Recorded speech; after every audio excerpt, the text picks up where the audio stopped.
ஸ்வீட்டோ காரமோ அது எஸ்விஎஸ் கடலை மாவு மற்றும் அரிசி மாவுல செஞ்சா டேஸ்டுக்கு டேஸ்ட், ஆரோக்கியத்துக்கு ஆரோக்கியம். எஸ்விஎஸ் அக்மார் கடலை மாவு மற்றும் அரிசி மாவு 100% டேஸ்ட், 100% ஆரோக்கியம்.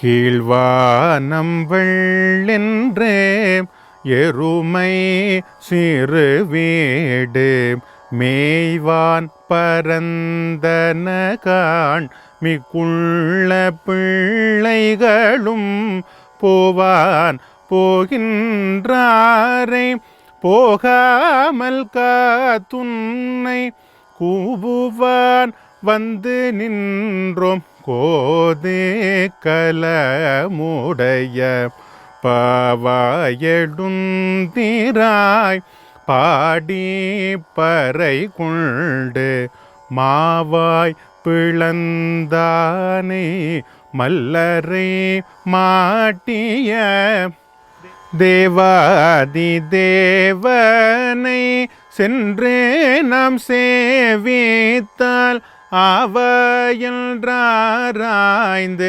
அருளேலோரியம் பாவாய்.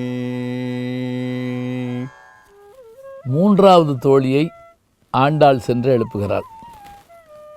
முதல் 5 பாடல்களில் தோழிமாரை எழுப்பாமல் மார்கழி மாதத்தினுடைய அருமைகளெல்லாம் சொல்லி பெருமைகளெல்லாம் சொல்லி ஓங்கி உலகந்த உத்தமனுடைய அருமையை சொல்லிவிட்டு 6வது பாடலில் முதல் தோழி, 7வது பாடலில் 2வது தோழி எழுப்பிக் கொண்டு 3வது தோழியை எழுப்பச் செல்கிறார்கள். அப்படி எழுப்பச் செல்கிற போது அந்த தோழியை அவள் என்ன சொல்லி எழுப்புகிறாள் என்றால், பாரடி பெண்ணே, கிழக்கே சூரியன் உதிப்பதற்கான அடையாளமாக வானம் சிவந்திருக்கிறது. கீழ்வானம் வெள்ளன்று எருமை சிறுவீடு மேய்வான் பரந்தனகான். நீ ஒரு காட்சியை பார்க்கணும். எப்படின்னா, இங்கே ஆயர்பாடியில் காலையில் மாடுகள் எல்லாம் மேய அனுப்புவாங்க, மேய்ச்சலுக்கு கூப்பிட்டு போவாங்க. அந்த மாடுகள் இரவு புறம் கொட்டில் அடைஞ்சிருது. காலையில் அவுத்து விட்டோன்னே என்ன செய்யுமா, வீட்டு பக்கத்தில் இருக்க புல்லில் அந்த பனியோடு சேர்ந்து அதை சாப்பிடுமா. அதான் அந்த சிறுவீடுன்னு பேர். வீட்டுக்கு பின்பக்கத்தில் கொஞ்ச நேரம் மேய்ஞ்சிட்டு அப்புறம் தான் மேய போகுமா. நம்ம இப்போ இந்த அப்பிடைசர் எடுத்துக்கிறோம்ல, அது மாதிரி சூப் சாப்பிட்டுட்டு சாப்பாடு சாப்பிட ஆரம்பிக்கிற மாதிரி. கீழ்வானம் வெள்ளன்று எருமை சிறுவீடு மேய்வான் பரந்தனகான். ஒரு பக்கம் மாடுகள் மேயிறது, சூரியன் உதிக்கிறது, நீ இதெல்லாம் பார்க்காம படுத்திருக்கிற. மிக்குள்ள பிள்ளைகளும் போவான் போகின்றாரை போகாமல் காத்துன்னை கூவான் வந்து நின்ற கோதுகளமுடைய பாவாய். சரி, மற்றவங்கெல்லாம் கோயிலுக்கு போயிட்டுருக்காங்க, நாங்கள் என்ன செஞ்சோம், அவங்களோடு சேர்ந்து கோயிலுக்காவது போயிருக்கணும். நாங்கள் போகாமல் உன் வீட்டு வாசல் வந்து நின்றுக்கிட்டோம். நீ கதவையும் திறக்கலை, வாயையும் திறக்கலை. கூவான் வந்துன்ற கோதுகளமுடைய பாவாய். அது போவான் போகின்றார். நாங்கள் என்ன பண்ணோம், அவங்களையும் நிப்பாட்டி இருப்பா, இந்த பிள்ளையை கூட்டிகிட்டு போயிடுவோம் அப்படின்னு வந்து நின்றுட்டுருக்கோம் உன் வீட்டு வாசலில். நீ தூங்கிட்டு இருக்கியே, நியாயமா? அது மட்டுமல்ல, நாம் பாவாய் எழுந்திராய் பாடிப்பறை கொண்டு மாவாய் பிளந்தானை மல்லரை மாற்றிய தேவாதி தேவனை சென்று நாம் சேவித்தால் ஆவாய் என்றாராய்ந்து அருளேலோர் எம்பாவாய். நாம் யாரை போய் பாட போகிறோம் தெரியுமா? பாடிப்பறை கொண்டு நாம் போய் யாரை பாட போகிறோம் தெரியுமா? மாவாய் பிளந்தானை. கம்சன் கண்ணனுடைய தாய்மாமன்.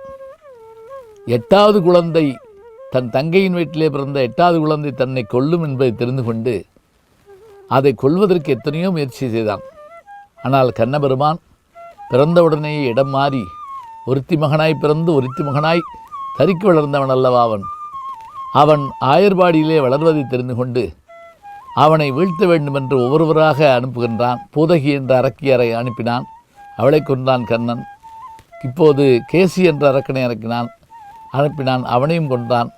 குதிரை வடிவிலே வந்த அந்த அரக்கன், மா என்றால் குதிரை, மாவாய் பிளந்தானை. பிறகு அவன் துவாரகைக்கு சென்றபோது அங்கிருந்த அந்த அசுரர்களையெல்லாம், அங்கு மல்லர்கள் அவர்களெல்லாம் வீழ்த்தினான்.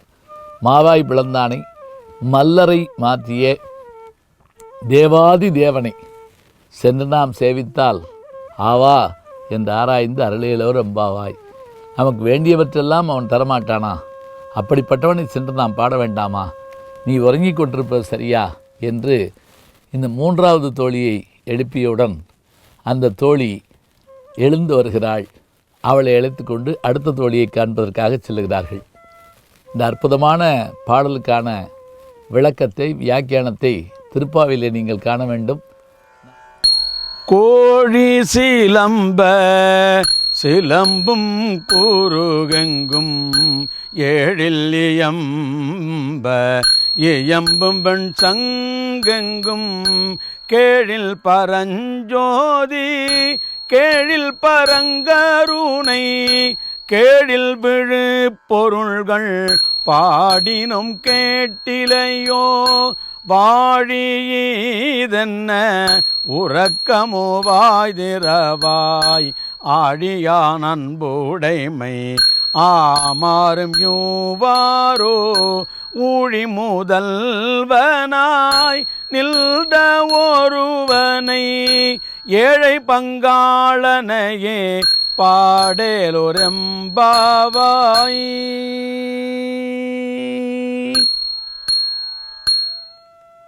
மாணிக்க வாசகர் தோழிமாரை எழுப்பிட்டு 8வது தோழியினுடைய வீட்டு வாசலில் வந்து நிற்கிறாங்க. இந்த தோழி எழுப்புற போது இந்த பாட்டில் ஒரு ஆச்சரியம் இருக்குது. என்ன அப்படின்னா, அருட்பெருஞ்சோதி அருட்பெருஞ்சோதி தனிப்பெருங்கருணை அருட்பெருஞ்சோதி என்று வள்ளல் பெருமான் சொல்லியிருக்கிற வார்த்தைகளை நாம் கேட்குறோம். இந்த 2 சொற்களும் அவர் எங்கேருந்து இருந்தார்? அருட்பெரும் ஜோதி தனிப்பெரும் கருணை என்றால் இந்த 2 சொற்களும் இந்த பாட்டில் இருக்குதுங்க. ஆச்சரியமாக இருக்கும். 2 சொற்களும் இதுக்குள்ளே இருக்குது. இந்த 8வது பாட்டில் எப்படி எழுப்புறாங்க பாருங்கள். கோழி சிலம்ப சிலம்பும் குருகெங்கும் ஏழில் இயம்ப இயம்பவென் சங்கங்கும் கேளில் பரஞ்சோதி கேளில் பரங்கரணை. பாருங்க, பரஞ்சோதி பரங்கரணை. கேளில் விருப்பொருள்கள் பாடினோம் கேட்கலையோ வாழி இதென்ன உறக்கமோ வாய் திறவாய் ஊழி முதல்வனாய் நின்ற ஒருவனை ஏழை பங்காளனை பாடையிலோ ரெம்பாவாய். திருவாசகத்துக்கு உருகாதார் ஒரு வாசகத்துக்கு முருக மாட்டார்கள் என்றால் அது எந்த பகுதியை எடுத்து பார்த்தாலும் வெள்ளக்கட்டியின் அனைத்து பகுதியில் நினைப்பது போல திருவெம்பாவை இப்போது பாடலாக இணைக்கிறது நமக்கு. தோழியே, ஒரு புறத்தில் கோழி கூவுகிற ஓசை உனக்கு கேட்டிருக்க வேண்டும். கோழி சிலம்ப சிலம்பும் குருகெங்கும். குருகு என்பது நீர்ப்பறவை. வீட்டிலே வளர்க்கிற கோழி சேவல் போன்றவை அதிகாலை நேரத்தில் கூவ கோழி கூவுமான்னு நம்ம கேட்குறோம். நான் எப்படி சேவல் தான் கூவும், ஆனால் உலக வழக்கு அப்படி இருக்குது. குருகு ஒரு பக்கம், அதாவது நீர்ப்பறவைகள் ஒரு பக்கம் சத்தமிடுது. ஏழில் இயம்ப இயம்பவன் சங்கங்கம். சரி, அந்த 2 சத்தம் உனக்கு கேட்கல. கோழி கூவுனது கேட்கல, நீர்ப்பறவைகள் கத்துனது கேட்கல. அப்போ அந்த கோயிலில் சங்கூதுனாங்களே, அதாவது உனக்கு கேட்டுச்சா? அதுவும் கேட்கல. கேளில் பரஞ்சோதி கேளில் பரங்கரணி கேளில் விருப்பொருளை பாடினோம் கேட்கலையோ. சரிப்பா, உனக்கு அந்த கோழி கூவுனது கேட்கல, குருகு கூவுனது கேட்கல, கோயில் சத்தம் கேட்கல, நாங்கள் வாசல்னு கத்துறமே பாடுறோமே, அதாவது உன் காதில் கேட்டுச்சா இல்லையா? நீ என்ன செய்கிற? கேளில் பரஞ்சோதி கேளில் பரங்கனை பாடினோம் கேட்கலையோ வாழி இதென்ன உறக்கமோ. பெண்ணே, நல்லா இருப்ப, இப்படி தூங்குனேன்னா ரொம்ப நல்லா இருப்ப. வாய் தரவாய், முதல்ல கொஞ்சம் பேசுமா. ஆழியா நண்புடைமை ஆமாறும் இவ்வாறோ.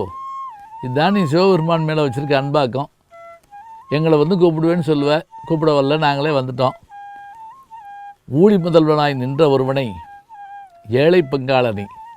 இந்த ஏழை பங்காளனுங்கிற வார்த்தையெல்லாம் பாருங்கள், 9ஆம் நூற்றாண்டு வார்த்தைங்க.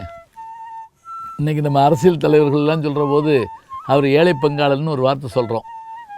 ஏழைகளுக்கு அருளக்கூடிய பங்கினை உடையவன், அத்தகைய பெருமை மிகுந்தவனாகிய எம்பெருமானை நாம் சென்று பாடுகிறோம். அவன் ஊழி முதல்வன். அப்படிப்பட்டவனை பாட வந்திருக்கிறோம், வாசலில் நிற்கிறோம். நீ எழுந்து வா பெண்ணே என்று அந்த பெண்ணை அழைத்த போது அந்த பெண் உள்ளிருந்து புறப்பட்டு வருகிறாள். அவளை அழைத்து கொண்டு அடுத்த தோழியை காண்பதற்கு அவர்கள் செல்லுகிறார்கள். இந்த பாட்டில் தான் அருட்பெருஞ்சோதி தனிப்பெரும் கருணைக்குரிய வார்த்தையாகிய கேளில் பரஞ்சோதி கேளில் பெருங்கருணை என்ற வார்த்தை இருக்கிறது. மாணிக்கவாசகரை பின்பற்றி வள்ளல் பெருமானும் பாடியிருக்கிறார் என்பதற்கு இது ஒரு சான்று. அன்பிற்கினிய யூடியூப் நேயர்களே, நீங்கள் என்னோடு இன்னும் நெருக்கமாக தொடர்ந்து வர வேண்டும் என்று சொன்னால் இன்ஸ்டாகிராம், ட்விட்டர் போன்ற பதிவுகள்லையும் என்னை நீங்கள் தொடருங்க. பின்தொடர்ந்து வாருங்கள். நாம் எல்லோரும் முன்தொடர்ந்து செல்வோம்.